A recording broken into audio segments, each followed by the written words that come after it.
Hi, we're your child's teacher. We are so excited to be here to tell you a little bit about ourselves and introduce you to your child's 5th grade experience. We're really excited to be here and part of your child's journey this year. Now, this is what your child would normally see when they see us at school, but this is what we really look like. Hi, I'm Shelly Moran, and I am your child's teacher on Monday, Tuesday, and Wednesday as a job share with Rachel Siegel. I teach your child math and social studies. And I'm Rachel Siegel, and I job share with Shelly, and I am there on Thursdays and Fridays teaching your child math and social studies.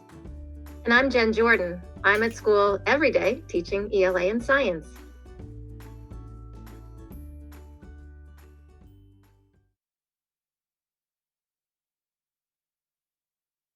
Hi, this is Mrs. Siegel. I'm going to take you a little bit through Schoology. You'll see that your child will access Schoology through their Clever platform, and then they go to this black Schoology logo. They double click, and it will take your child to their courses. Now, when we are telling students to do what we're telling the students to do is we're asking them to go to 4 courses every day. They're asking them to go to English. We're asking them to go to their math course. We're asking them to go to their science course and their social studies course. We need them to check all 4 courses because that's where their assignments are being posted.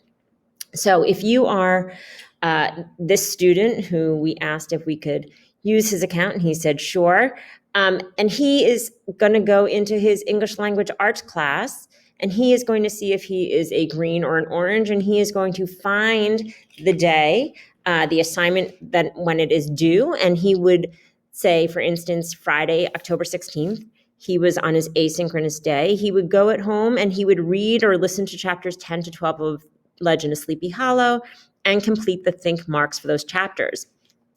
On the outside of these folders, that's telling the students exactly what they need to do. And then if you click into the folder, then you can see where those links are. So this is the actual PDF, a copy of the text, or the child could listen to the audio. Once the child is complete with this, they need to go to their next course, back to their course, and they need to find their next subject, perhaps math. And so the child would go into their math, and they would see, okay, on Friday, October 16th, this is what I have to do at home. And again, this looks like a lot. There are only a couple must-do assignments. He was finishing the problem set that was started in class, correcting his problem set so he can learn from his mistakes, then going ahead and doing the homework, and then watching a couple videos to get him ready for the next class session that would be in school. We are offering students a can do if they want some additional things, and then finally an aspire to do section if they are interested in really furthering their opportunities. So again, this is just on the outside of the folder. This is like their agenda. This tells them what they need to do, and then they click inside, and these are the links that will take them to the actual assignment.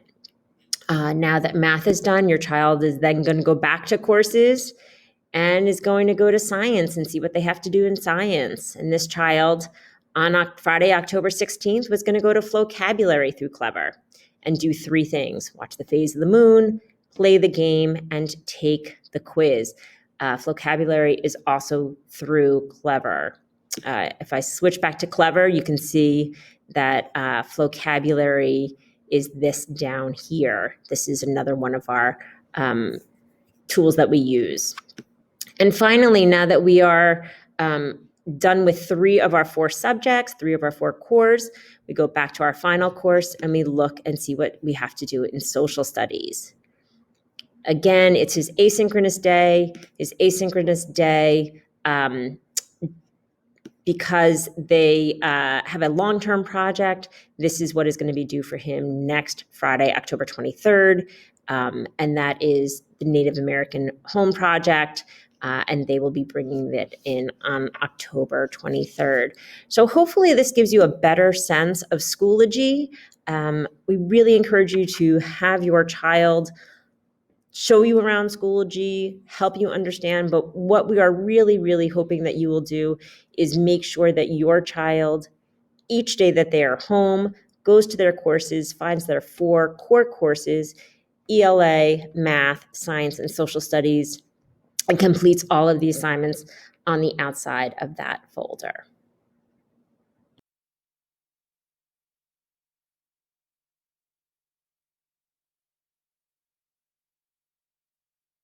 Hello, it's Mrs. Moran, and I am here to talk through the binder, which is the lifeline that connects the student to school. And keeping this binder organized and neat can often make or break a student's day and his or her teachers. So let's take a little tour of the binder. This is a child's binder that said she would help us out. Notice when you first open it up, it looks tidy and organized. That's her pencil case. These are little tickets that they're earning in school in a sheet protector. They have their agenda. We write in it every day with their assignments. They have their schedule. They have a homeschool folder. Notice that when you open your homeschool folder, papers are not falling out. You have a bring home side. So whenever we are given papers, give kids papers, they bring them home. When they complete them, they can put them in the bring back to school pocket. Every subject has a tab inside the binder. This is their math section. The math section has their problem sets, their homework sheets, their exit tickets, everything that they're going to need for math in school and at home, neatly tucked into this binder. Keeping it organized is really important. See at the top, it'll say the names. Then we have some resources for each subject in there. But notice again, papers are not falling out, and it's really easy to navigate this binder. There are extra sheet protectors in the back because we oftentimes give kids resources that they can use. We can open and close this binder easily. Inside the pencil case should be some supplies that the kids need, like highlighters and expo markers, pencils, erasers, that sort of thing.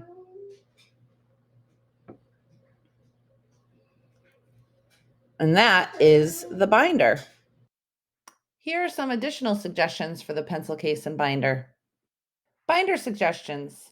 Take out graded and old work. Keep content work in content tabs. Clean out binders at least once a week. Ask your child which papers they should keep. An organized binder means a happy child. This is what should be in the pencil case and the binder. 4 to 5 pencils, pen for correcting, colored pencils, 1 or 2 highlighters, 1 or 2 expo markers, earbuds with a microphone, and items may need to be replenished throughout the year. We know that independence is the goal for every child. It is our goal for your child as well, but independence will come when the students are able to keep their binder organized on their own.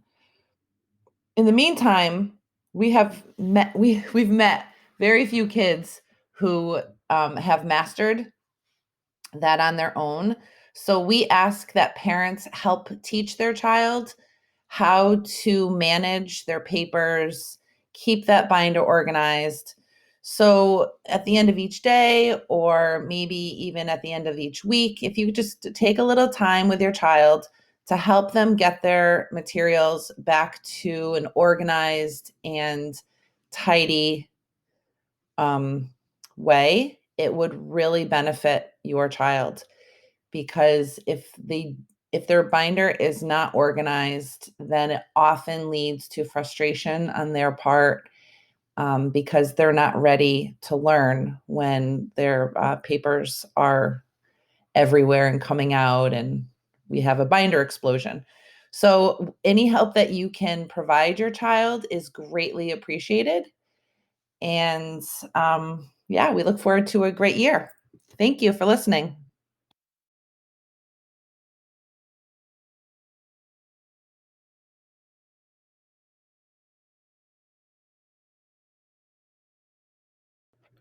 Hi, parents. This is Jen Jordan, and I'm going to talk to you about what it should look like on the asynchronous days when your child is not in school and how to help them get their work done.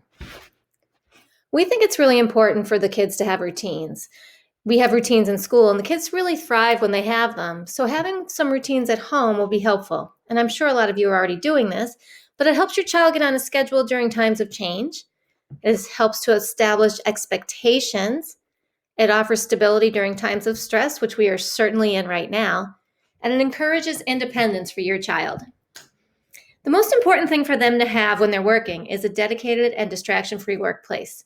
This could be a desk, this could be the dining room table, the kitchen table, someplace where they can work by themselves and be free from, your pets, siblings, the TV, such things like that distract them. Before the pandemic, your child was expected to do 1 hour of work or less every night. Now we're asking your child to do 3 or more hours of work independently at home a day. This is something that you and I never went through, and it's really important that we try and set these children up for success.